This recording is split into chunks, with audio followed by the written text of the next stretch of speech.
I don't know if you are a lawyer, because you see, we faced this problem after the presidential elections went to court and the judgment of the Supreme Court.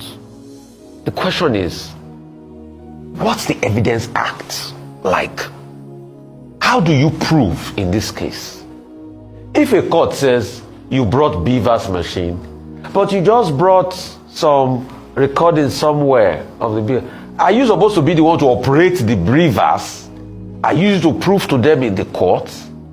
I mean, because I don't know. The same court system said you chronologically arrived at your evidence and all of that, arranged your evidence, but you didn't prove in the end that your witnesses didn't speak to the event. Please, I'm confused.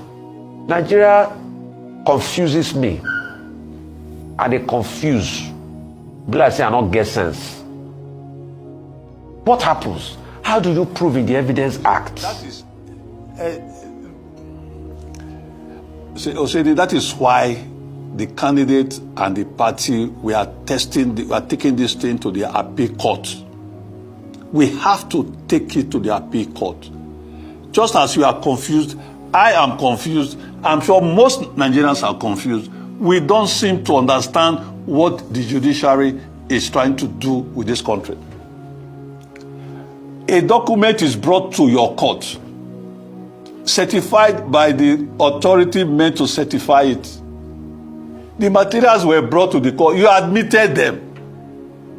In ruling on the motions, some motions brought in yesterday, he said the court admits these documents, and he overruled the objections of the second and the third respondents.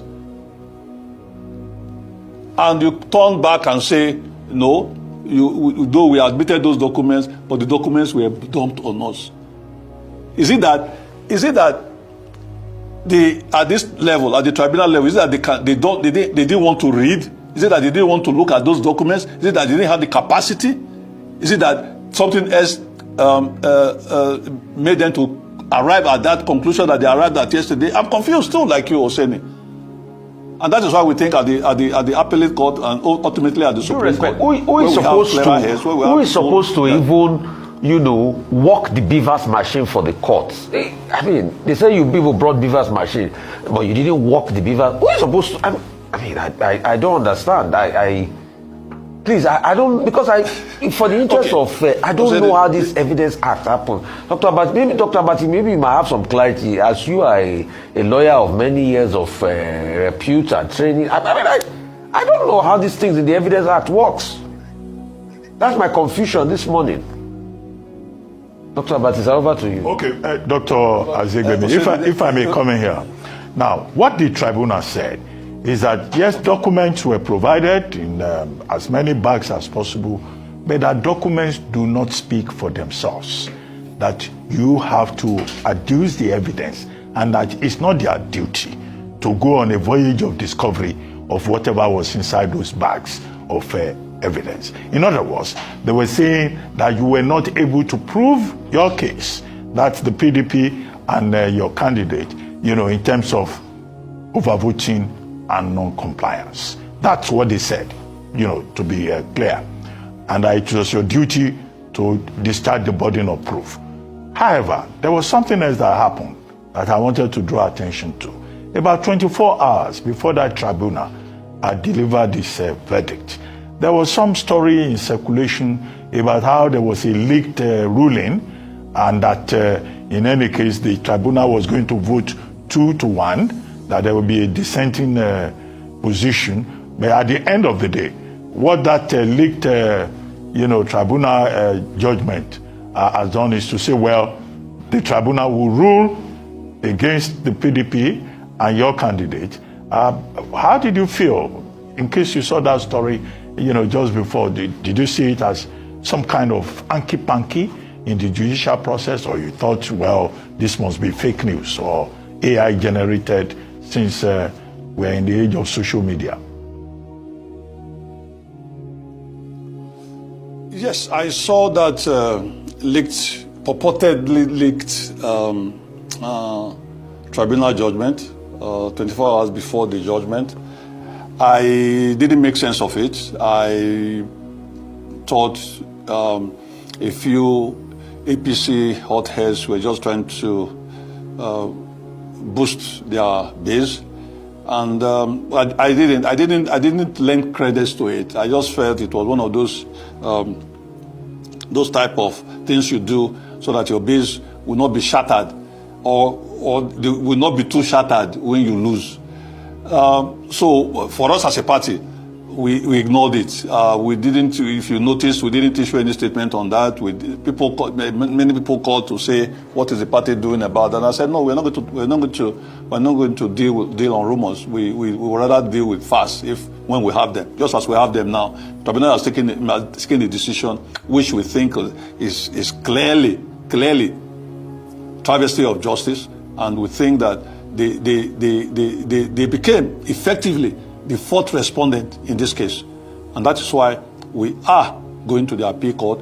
Ultimately, we'll get to the Supreme Court and make sure that this travesty, the will of Edo people, which they freely expressed on the 21st of September, is up ahead when they voted massively for Aso Ighodalo and the PDP during that election. The introduction of technology and the use of BVAS and so forth are working against you, because it seems that in several of these cases, there's inconsistency with regards to where we really stand with this technology, how it's supposed to be interpreted and how it's supposed to be implemented. Do you think that BVAS is your biggest challenge in this fight? No, I don't think so. I think we all should embrace technology.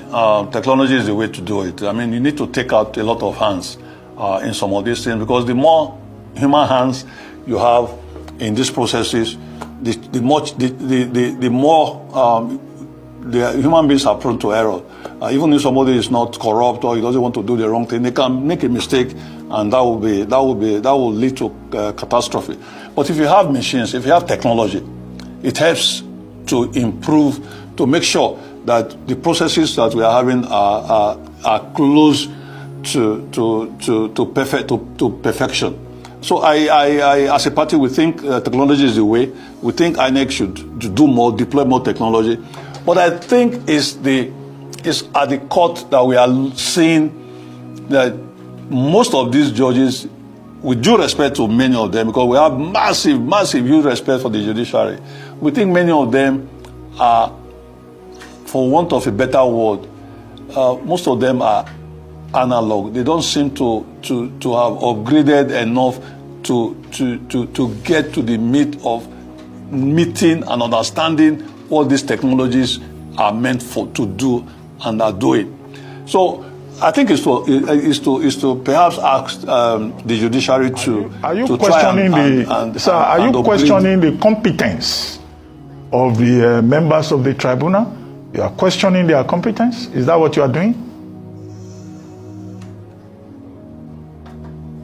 I am not questioning their competence per se. I'm saying they might not be in sync with the technology thus far introduced by INEC. And it's not their fault. You know what you know. You know what you learn. You know what you are taught, or the one you read yourself, or the one you studied yourself. I believe they didn't do justice to our petition. I believe that they didn't understand what the petition was all about. I believe that to bring in the INEC versus Tanko judgment, the appeal court judgment, to this issue, which nobody, not in the replies of Okpebolo, not in the replies of INEC, not in the replies of APC, that appeal court judgment was not mentioned. But the tribunal, in its wisdom, went and shopped for it and brought it in, and we think, with many other decisions, we will take this thing to the appeal court. Thank you. Thank you very much, Dr. Azigbemi. Very interesting country. A country where laymen even teach judges law.